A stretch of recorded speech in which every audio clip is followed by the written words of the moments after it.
Okay, welcome to the studio. Today I'm working on a Christmas card. I've got a pack of cards. I think they're from Strathmore. They're really nice, come in a pack. This happens to be from a 10-pack. It's nice 140-pound watercolor paper. It's pre-folded in half, comes with an envelope, and we're going to make some Christmas cards today. I think I'm going to do a nice poinsettia, or poinsettia, I guess. I don't know exactly how you say it. And I'm going to start by just throwing on a little bit of yellow ochre here, just in a kind of a random crazy pattern out here. Just want it to be spread around. With any luck, it's going to dry a little quickly. That's going to give us a little base for our color. There we go. It doesn't have to be perfect. I just want to get a little bit of color down there. I don't need any of this, but what's going to happen is right in the center of this, right here where I put the berries or the knobs, the little buttons, I'm not sure what they're called, from the center of the poinsettia, it's going to go here, and I just don't want a bright white background behind them. Okay, this is going to take the longest part of anything. Here we go. I'm gonna blow it off with a hairdryer, so give me just a second.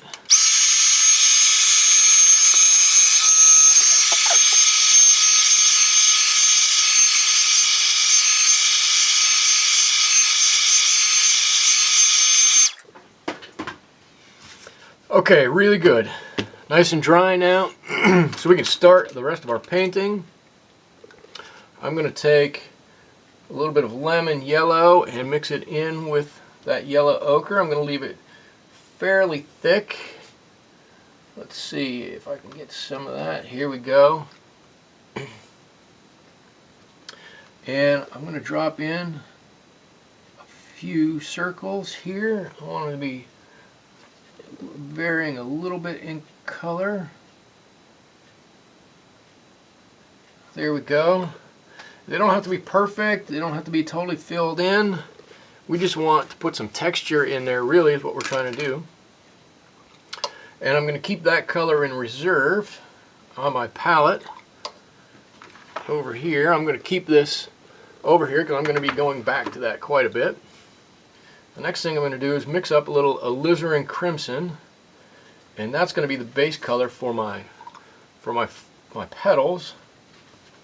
I'll load up my brush with a little bit of water, and I'm not drawing this first. I'm just kind of going to wing this.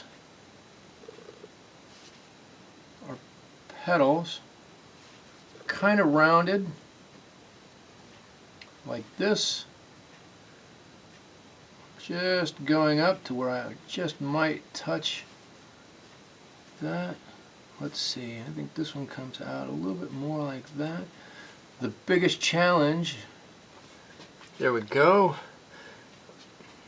of our leaves here is going to be, our petals, here's to get them all the same size. We want these to be just about all the same size. I just touched on a little bit of that yellow color on the top of this leaf, and a little bit of extra alizarin crimson on the bottom. It's going to give it a little texture. And now I'm just going to scratch in real gently. This is just I believe this is actually a clay tool I just happen to have laying around. Okay, my next leaf I think is going to go right here. Maybe like that. Just fill this one in. I'm trying to keep these two about the same size, and while I've got my red, I'm going to do my next one right here. Just about like that. Alright, and just fill that in. I'm going to dab in just a touch. Let me dry out my brush. Just a touch of that yellow up there. I don't want too much of it, but I do want to vary that color a little bit. I want to give it a little bit extra life in there rather than just a flat color. Alright, here's this leaf right there. Fill that one in. Really good, right up to there. Oops, and my last one. Come on, petal, work with me. I think it goes like that. Alright, right up there.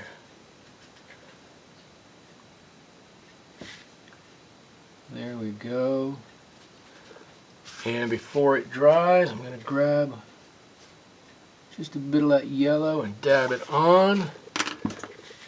Before any of them dry, I'm going to just do a little scratch in of where that centered should be, I think. I'm not going to draw all the veins on this. I'm just going to draw the center on it. That looks pretty good. Was hoping that it would be dry by now. It's not dry. Let me dry it off again real quick with my handy blow dryer.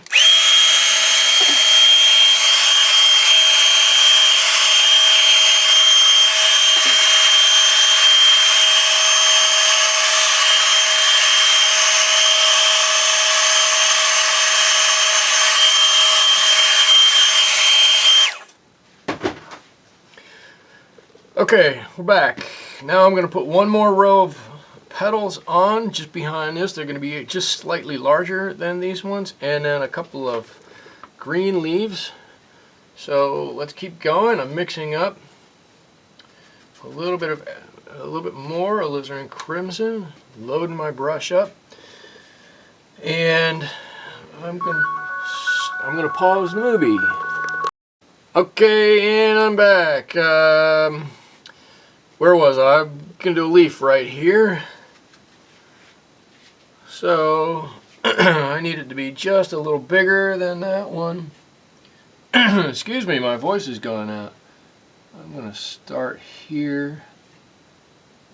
Take it out this way. Like that. And I'm going to paint down to the base, down here. Just touching that. There we go. And on the other side, I'll hold this up. If I hold my brush up higher, it's a little easier. There we go. I actually think this should come out from there. Perfect. Alright, let's fill this in. Get a little color on there. Good, good, good. Just like before, I'm going to put a little dab of yellow on here in a couple of places.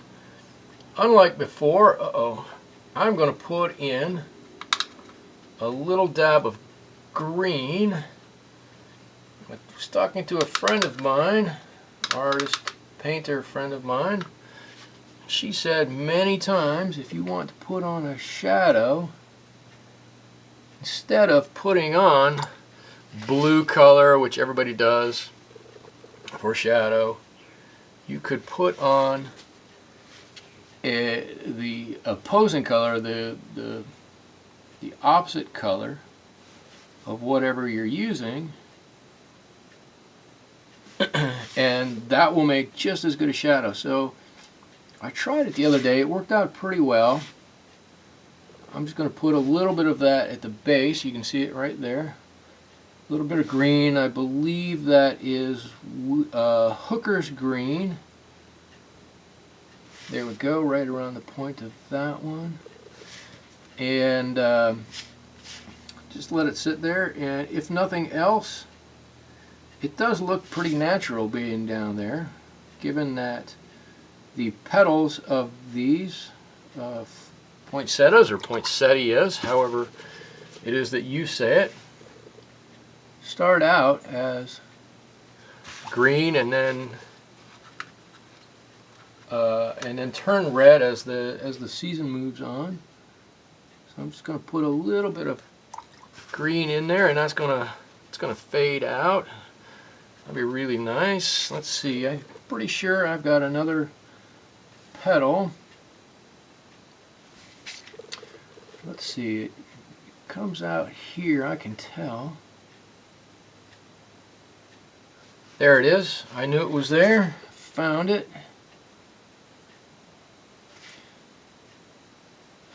So I sound, when I say stuff like that, I feel like I'm channeling Bob Ross.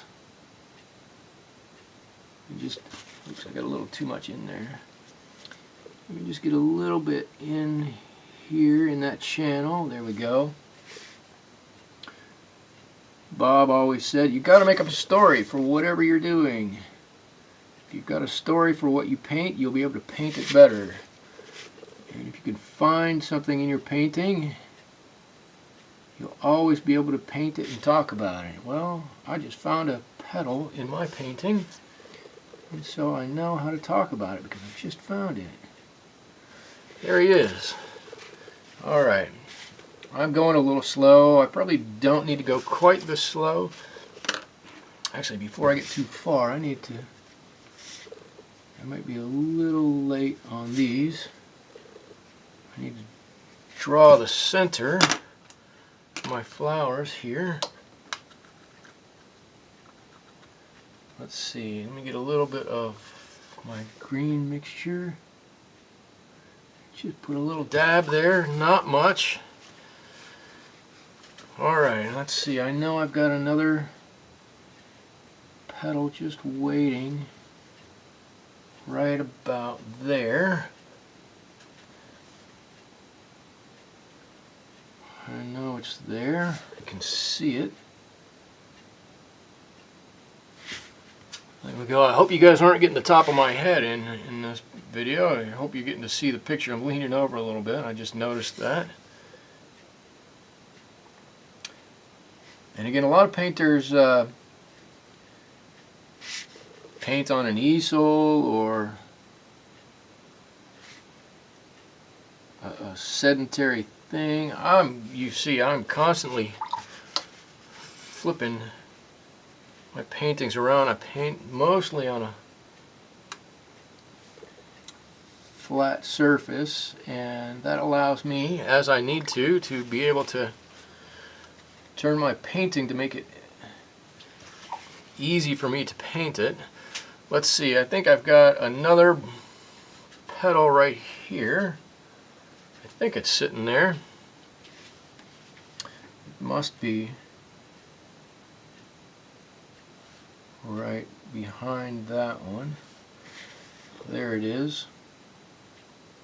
I knew it was there, and I found it.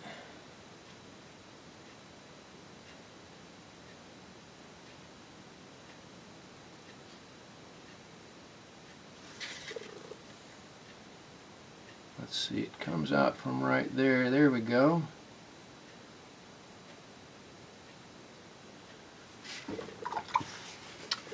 And just a touch of our green color again, right in here. Good. And a little bit of our yellow out here. And I'm not trying to paint the yellow any particular way. I'm just kind of dabbing it on. It's going to do what it's going to do. There you go. Draw the center on that one. And now I think I'm going to go back and paint in a few petals. For this, I'm just getting wet some.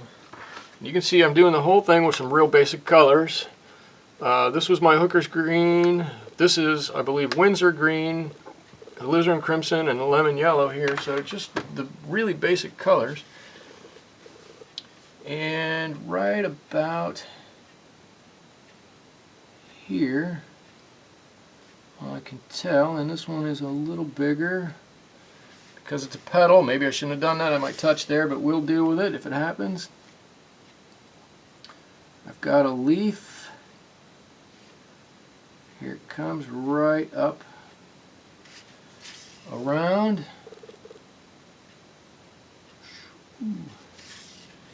Alright, we're just filling that in, blocking in some color.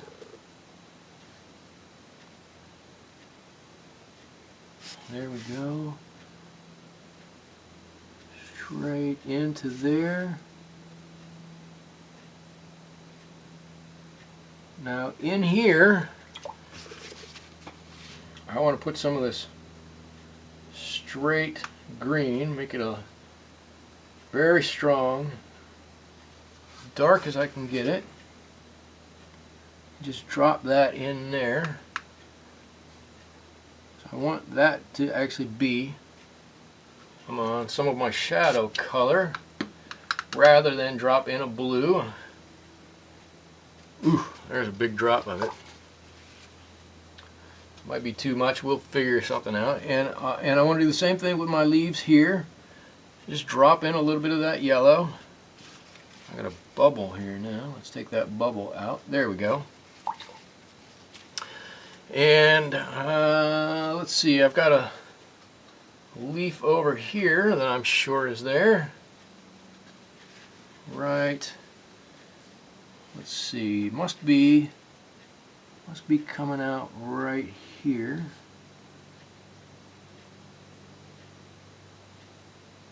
Come on, meet up. There we go. There's my leaf. Let's block in that color.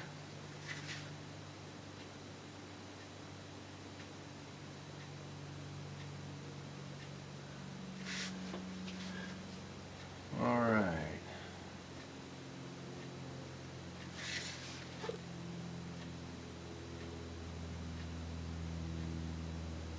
Get in there, come on. There we go, that color's blocked in. Let me take a little bit of that. It's a little too much wetness there. But let me use a little of that dark right underneath here. That's our shadow color again. Excuse me, I'm still having trouble talking. And our yellow didn't mix quite as nicely on that leaf, so we'll spread it just a little bit. This leaf didn't quite get as dark. We'll put a little dark up there too. That'll be fine. And I know I've got one more petal, maybe two. Let's see, I'm going to put a smaller one right here. I'm going to take up some of this area. I should be doing everything kind of in the odd numbers. I don't know why everybody says to do that.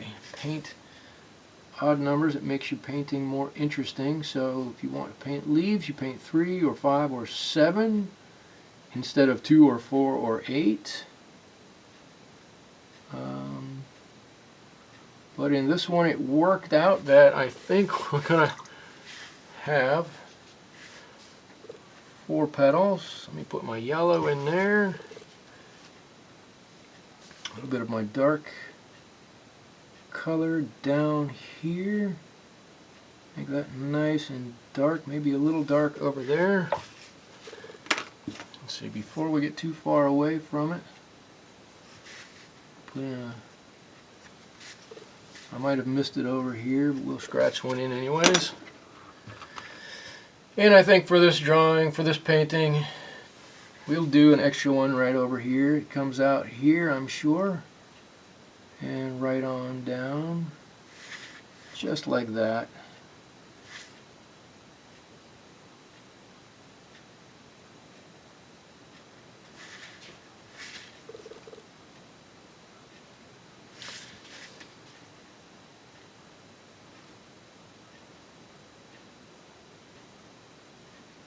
There we go.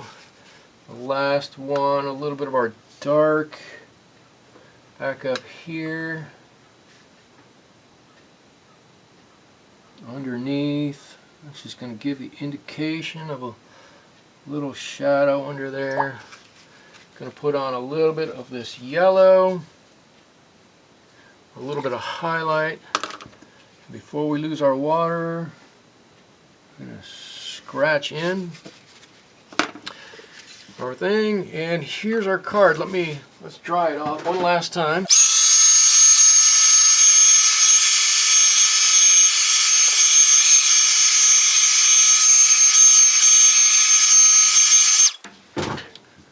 Here we are. I think we're done. All I've got to do is sign it. The card's going to sit this way. I'll sign down here. I don't happen to have my pen handy.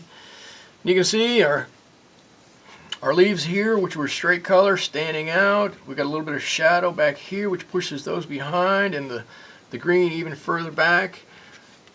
The yellow ochre that we put on to begin with really does mask and take down the white that would be behind here. I think it's a great little Christmas card.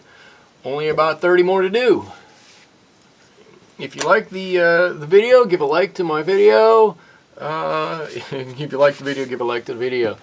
If you like, subscribe. I'd love to see you back here in the studio again, and thank you.